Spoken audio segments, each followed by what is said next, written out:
आज हमारे अध्ययन का पाठ है त्रिकोणमिति का परिचय, अर्थात इंट्रोडक्शन टू ट्राइगोनोमेट्री।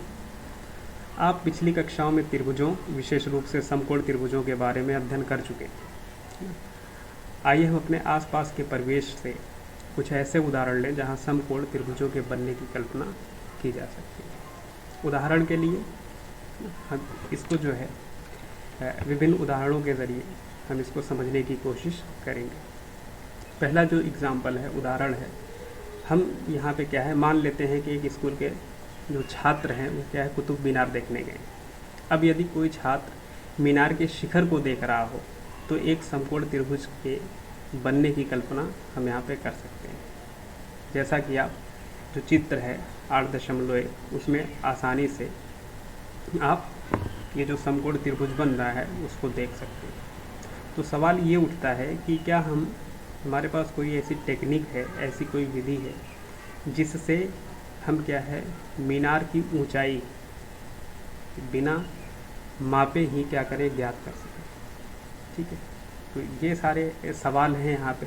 जैसे जो बच्चा जहाँ पे खड़ा हुआ है, अगर वहाँ से मीनार की हमें डिस्टेंस या दूरी ज्ञात करनी हो तो हम कैसे ज्ञात करेंगे। ये सारी टेक्निक्स हम क्या है इस त्रिकोणमिति में पढ़ेंगे, सीखेंगे। एक दूसरा उदाहरण अगर हम लें, यहाँ पे मान लेते हैं कि क्या है, एक लड़की नदी के किनारे स्थित अपने मकान की बालकनी पर बैठी हुई है और वो इस नदी के दूसरे किनारे पर स्थित पास के ही एक मंदिर की निचली सीढ़ी पर रखे हुए गमले को क्या है, देख रही है।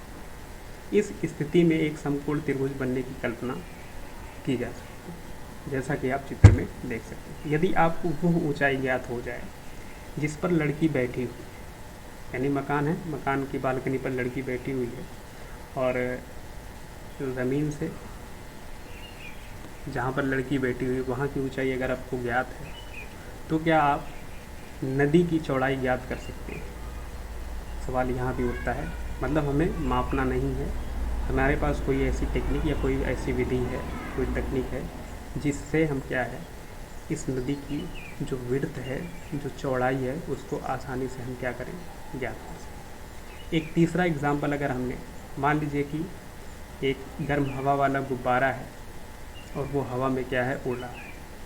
आसमान में उड़ने पर इस गुब्बारे को एक लड़की क्या है, देख लेती है और इस बात को बताने के लिए वो अपनी माँ के पास दौड़कर जाती है। गुब्बारे को देखने के लिए उसकी माँ तुरंत घर से बाहर निकल आती है। अब मान लीजिए कि जब पहले लड़की गुब्बारे को देखती है तब गुब्बारा बिंदु ए पर था। ये आप चित्र में देख सकते हैं। यहाँ पे ये क्या है, जब इनिशियल पोजीशन जो थी, प्रथम स्थिति क्या है कि गुब्बारा क्या है, पॉइंट ए पर था जब लड़की ने देखा। और जब वो ये सोचती है कि लाओ मैं इस गुब्बारे को, उड़ते हुए गुब्बारे को अपनी माँ को भी दिखा दूँ, तो जब माँ के पास जाती है तो चूँकि गुब्बारा क्या है, हवा में उड़ रहा होता है, तो वो अपने माँ के पास जाती है और वहाँ से वापस आने में जो टाइम लगता है उस बीच ये जो गुब्बारा है उसकी जो स्थिति है वो क्या है, बी, यानी बी पोजीशन में ये गुब्बारा आ जाता है।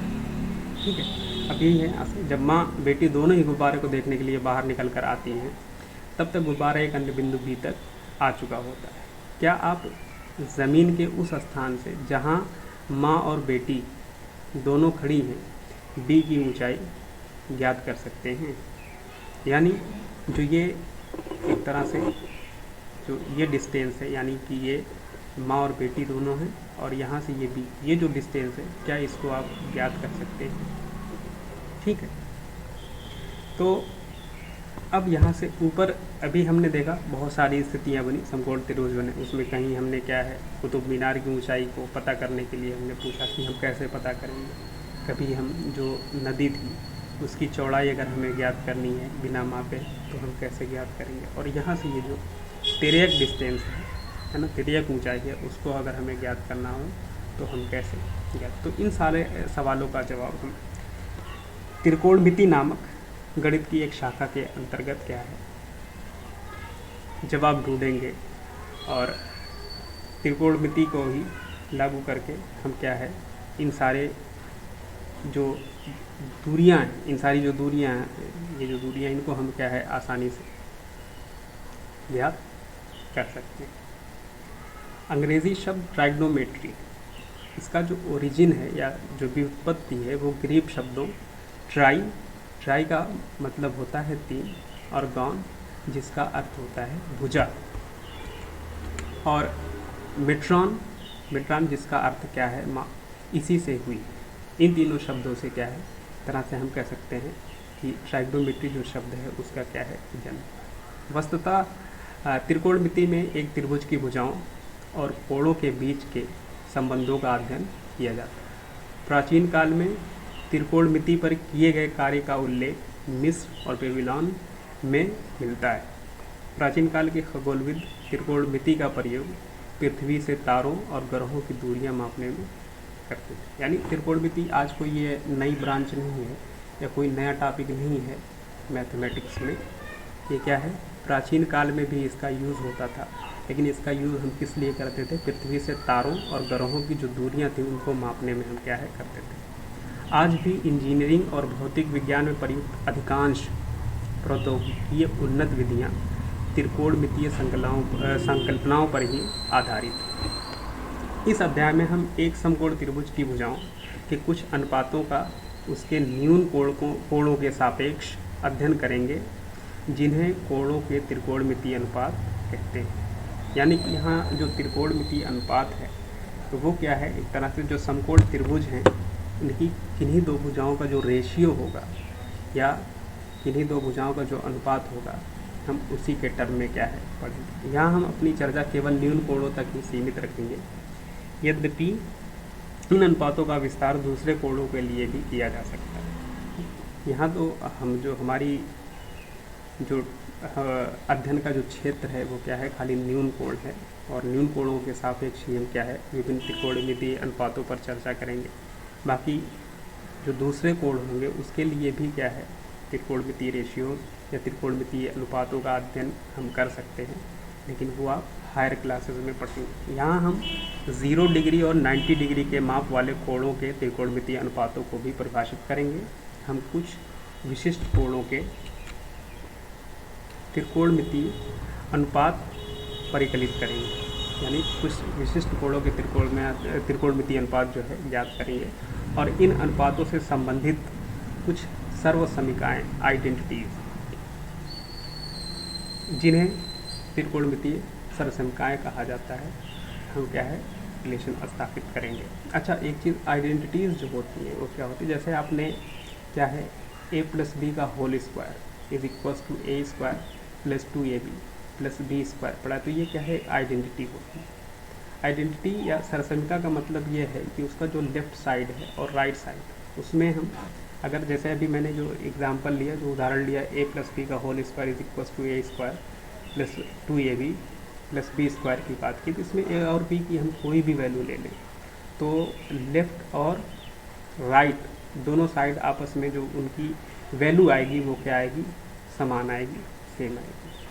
तो इसी मतलब a और b की कोई भी वैल्यू आप ले लो, चाहे वो वैल्यू नेगेटिव नंबर्स हों चाहे पॉजिटिव नंबर्स हों, ठीक है, रैशनल नंबर हो या इरेशनल नंबर हो, कोई भी वैल्यू अगर हम लेंगे तो जो लेफ़्ट साइड और राइट साइड है दोनों क्या आएंगे, सेम आएंगे। इसी वजह से इन्हें क्या है आइडेंटिटीज़ या सर्वसमीका कहा जाता है।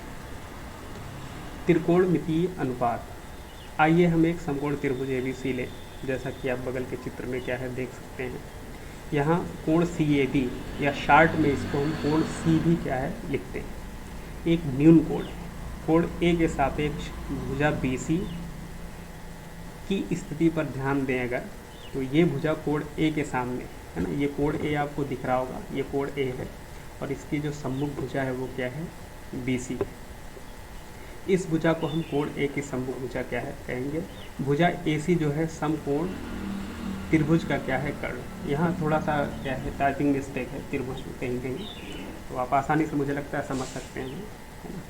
तो थोड़ा सा टाइपिंग मिस्टेक होने की वजह से त्रिभुज की स्पेलिंग या आप कह सकते हैं जो त्रिभुज लिखा गया वो थोड़ा सा सही नहीं लिखा गया, इसको आप समझ सकते हैं आसानी से। त्रिभुज का कर्ण है, ठीक, कौन सा AC, और भुजा AB जो कि कोण A से ही क्या है संबंधित है, या कोण A का कह सकते एक तरह से भाग है ना।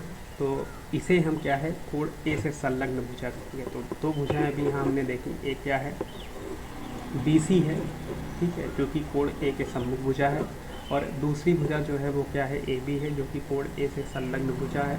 और ये जो सबसे बड़ी भुजा एक तरह से कह सकते हैं, जो ये 90 डिग्री का हमेशा कोण भी है, यहाँ पे क्या है 90 डिग्री है, तो ये कोण बी के सामने की जो भुजा है उसको हम क्या है, कर्ण बोलते हैं। तो इस तरह से भी आप समझ सकते हैं, जैसे कोण ए के सम्मुख भुजा को हम क्या बोलते हैं, लंब बोलते हैं, परपेंडिकुलर। और यहाँ से जो ए से संलग्न भुजा है ए बी, इसको हम क्या बोलेंगे, आधार या बेस। और जो ए सी है उसको हम क्या बोलेंगे, कर्ण या हाइपोटेनस, ठीक है। तो इस तरह से ये जो मैं बातें भी मैंने बताई, जैसे क्या है ए बी, मैंने बताया कि यहाँ पे आधार कोण ए है ना, तो कोण ए से क्या है, जो संलग्न भुजा ए बी वो क्या है, आधार हो गई। कोण ए के सम्मुख जो भुजा बी सी है वो क्या है, लंब हो गई, है ना।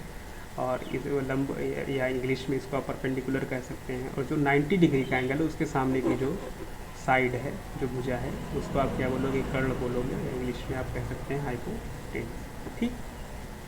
तो इस तरह से ये जो अभी मैंने कहा, जैसे कोण ए की संलग्न भुजा या कोण ए के सम्मुख जो भुजा है ना, जिसको ये ए बी है, इसको मैंने क्या कह दिया, लंब कह दिया, और पी सी को सॉरी आधार कह दिया, और पी सी को मैंने क्या कह दिया, लंब कह दिया। तो इनकी जो स्थिति है, यानी लंब आधार से और आधार जो है लंब से क्या है, चेंज हो सकता है। तो कैसे, अगर यही कोण ए ना ले करके हम क्या ले लें, कोण सी ले लें, ठीक है, तो लंब और आधार एक दूसरे से क्या हो जाएंगे, एक्सचेंज हो जाएंगे, ठीक। अब आगे है कि अब हम समकोण त्रिभुज की भुजाओं से संबंधित कुछ त्रिकोणमितीय अनुपातों को, जिन्हें हम त्रिकोणमितीय अनुपात कहते हैं, परिभाषित करेंगे। समकोण त्रिभुज ए बी सी है ना, ये जो है, इसमें अगर आप आकृति को देखें तो उपरोक्त के कोण के त्रिकोणमितीय अनुपात निम्न प्रकार से क्या है, परिभाषित किए जाएंगे। जैसे कोण ए का जो साइन होगा वो क्या है, कोण ए के सम्मुख भुजा, ठीक है। कोण ए का जो साइन है, कोण ए के सम्मुख भुजा, यानी कोण ए ये है, या ये वाला पिक्चर अगर हम ले लें, ठीक है, तो कोण ए है, कोण ए के सम्मुख भुजा जो है वो क्या है, बी सी है, ठीक है। तो यहाँ से ये क्या हो जाएगा, बी सी, यानी कि होता क्या है, ये एक तरह से कहते हैं कोण ए के सम्मुख भुजा वो क्या है, लंब है। तो कोण ए का जो साइन होगा, ठीक है ना, वो क्या हो जाएगा, लंब अपान कर्ण, या लंब बटा कर्ण। और लंब जो है वो क्या है, बी सी है, कर्ण क्या है, ए सी है। तो इस तरह से आप कह सकते हो कि कोण ए का जो साइन है वो क्या हो जाएगा, लंब बटा कर्ण, और लंब बी सी है और कर्ण क्या है, सी, तो ये हो जाएगा बी सी अपान ए सी। इसी तरह से कोण ए का जो कोसाइन है, ठीक है, वो क्या है, कोण ए की संलग्न भुजा, जिसको आप क्या है अभी आपने देखा, इसका क्या नाम है, आधार है, तो ये आधार बटा क्या हो जाएगा, कर्ण हो जाएगा, ठीक है। और आधार क्या है, ए बी है, कर्ण क्या है, ए सी है। तो कोण ए का जो कोसाइन होगा वो क्या हो जाएगा, ए बी अपान ए सी, ठीक। इसी तरह से कोण ए का जो टेंजेंट है, ठीक है ना, ये सब क्या है, अलग अलग, मतलब जो रेशियो हमने लिए, कहीं लंब बटा कर्ण आ रहा है तो उसको हमने क्या है, क्या कह दिया, साइन कह दिया। कहीं आधार बटा कर्ण आ रहा है तो उसको हमने क्या नाम दे दिया, उस एंगल के लिए हमने क्या नाम दे दिया, कॉस दे दिया। इसी तरह से sine, cos, tangent, cosecant, secant और कोटेंजेंट, ये सब क्या है, त्रिकोणमितीय अनुपात को परिभाषित करते हैं, ठीक है। तो इसी तरह से कोण ए का जो टेंजेंट है वो क्या हो जाएगा, कोण ए की सम्मुख भुजा अपान कोण ए की संलग्न भुजा। तो कोण ए की सम्मुख भुजा जो हमने क्या कहा था, उसको लंब कहा था, कोण ए की संलग्न भुजा को आधार किया था, तो ये हो जाएगा लंब बटा आधार, और ये हो जाएगा क्या है, B C upon A B. इसी तरह से कोण ए का कोसेकेंड, तो ये आप इसको इस तरह से कि कोसेकेंड जो होता है वो क्या है, रेसिप्रोकल होता है, जब व्युत्क्रम होता है किसका, उसी कोण के लिए साइन का। तो आप इसको ऐसे भी लिख सकते हैं, कोसेकेंड इक्वल्स टू 1 अपान कोण ए का क्या है, साइन। और यहाँ पे इसको आप फिर चालू करेंगे तो ये हो जाएगा कर्ण अपान कोण ए के सम्मुख भुजा, यानी कि क्या हो जाएगा, लंब। तो कोसेकेंड क्या हो जाएगा, ये हो जाएगा कर्ण बटा लंब, ठीक है। इसी तरह से इसको आप जब देखेंगे पिक्चर से तो कर्ण ए सी हो जाएगा, और जो लंब होगा वो क्या हो जाएगा, बी सी हो जाएगा, तो ये हो जाएगा ए सी अपान बी सी। इसी तरह से कोण ए का सेकेंड 1 अपान कोण ए का कोसाइन, और ये हो जाएगा कर्ण अपान कोण ए की सम्मुख भुजा, और ये हो जाएगा ए सी अपान ए बी। इसी तरह से कोण ए का जो कोटेंजेंट है, ये 1 अपान कोण ए का टेंजेंट, और ये हो जाएगा कोण ए की संलग्न भुजा जो कि क्या है, आधार है, और कोण ए की सम्मुख भुजा जो कि क्या है, लंब। तो आधार बटे लंब, और आधार अगर आप पिक्चर को देखेंगे यहाँ से, आधार बटा लंब, अगर ये आप पिक्चर को देखें यहाँ, तो आधार क्या है, वो क्या है, ए बी है, और लंब क्या है, बी सी। तो यहाँ से ये क्या हो जाएगा, A B upon B C. तो अब ये जो भी हमने यहाँ किया है, जैसे हमने कोड ए का साइन लिखा, तो उसको हम क्या है संक्षेप में शॉर्ट में क्या साइन ए लिखते हैं। कोड ए का जो हमने क्या लिखा था, कोड ए का अच्छा कॉस था ना, तो कोड ए का जो कोसाइन है, ठीक है, तो उसको हम शॉर्ट में क्या लिखते हैं, कॉस ए लिखते हैं। इसी तरह से कोड ए का टेंजेंट जो है उसको टेन ए शॉर्ट में, और को सेकेंड को हम क्या है कॉस ए शॉर्ट में, और सेकेंड को हम क्या है सेकेंड शॉर्ट में, और को टेंजेंट को हम क्या है लिख सकते हैं शॉर्ट में कॉट। तो यहाँ पे एक बात ये ध्यान देने योग्य है कि कॉसेक ए, सेक ए और कॉट ए, ये जो अनुपातों कौन कौन से साइन, कॉस और टेन, इन सब की क्या है व्युत्क्रम है, ठीक है। अब यहाँ से अगर हम देखें तो टेन ए को हम क्या लिख सकते हैं, B C upon A B लिख सकते हैं, है ना। अभी आपने देखा पिछली स्लाइड में वो क्या था, टेन ए जो था बी सी अपान क्या था, ए बी था। अब इसी को बी सी को यानी कि ये क्या न्यूमरेटर अपान डिनोमिनेटर के फॉर्म में, तो न्यूमरेटर को हमने ए सी से डिवाइड कर दिया और डिनोमिनेटर को भी हमने क्या है ए सी से डिवाइड कर दिया। तो ये हो गया B C upon A C upon A B अपान ए सी। और इसको आप बी सी अपान ए सी को आप क्या लिख सकते हैं, आप पीछे जो अभी हमने रिलेशंस निकाले थे वहाँ से आप देखेंगे तो बी सी अपान ए सी क्या है, साइन ए है, और ए बी अपान ए सी क्या है, वो कास है। इसी तरह से कांटे को हम क्या है अब लिख सकते हैं इसके हिसाब से, वो हो जाएगा कास ए अपान क्या है साइन ए। यानी अगर टेन ए यहाँ पे क्या साइन ए अपान कास ए है, और टेन ए का ही जो रेसिप्रोकल या व्युत्क्रम होता है वो क्या होता है, काट ए होता है। तो हम यहाँ से साइन ए अपान कास ए का जो व्युत्क्रम लिखेंगे वो क्या हो जाएगा, कास ए अपान साइन ए। अब यहाँ से क्या है, एक समकोण त्रिभुज के एक न्यून कोण के त्रिकोणमितीय अनुपात है ना, त्रिभुज के कोण और उसकी भुजाओं की लंबाई के बीच क्या है संबंध व्यक्त करते हैं। इस तरह से अगर आपसे कोई पूछे कि त्रिकोणमितीय अनुपात क्या है, तो आप बोल देना कि एक समकोण त्रिभुज के जो है एक न्यून कोण के त्रिकोणमितीय अनुपात जो है वो क्या है, त्रिभुज के कोण और उसकी भुजाओं की लंबाई के बीच क्या है एक संबंध व्यक्त करते हैं। तो आज के लिए बस इतना ही। अगले दिन जो अगला वीडियो होगा उसमें हम क्या ये जो रिमार्क्स हैं, कुछ टिप्पणियाँ हैं, उनके बारे में हम पढ़ेंगे, और जो है कुछ एक दो एग्जाम्पल भी होंगे। तब तक के लिए धन्यवाद।